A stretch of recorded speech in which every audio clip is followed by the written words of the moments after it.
குமுத சகாயம் குணத்தையும் கூறி இடச்சக்கரத்தின் ஈரட்டு நிலையும் உடச்சக்கரத்தின் உறுப்பையும் காட்டி சண்முக தூளம் சதுமுக சூர்க்கமும் என்முகமாக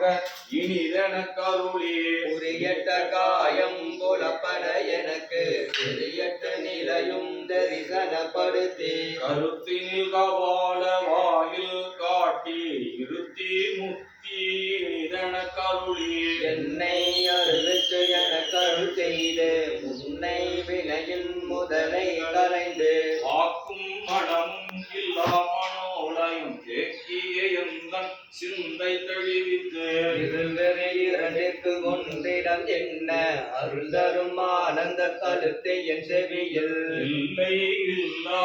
ஆனந்தம் அளித்து அல்லல் களைந்து அருள் வழிகாட்டி சத்தத்தின் உள்ளே சதாசிவம் காட்டி சித்தத்தின் உள்ளே சிவலிங்கம் காட்டி அணுவிற்கு அணுவாய் அப்பாடுக்கு அப்பாலாய் கணுமுற்றி நின்ற கரும்புள்ளை காட்டி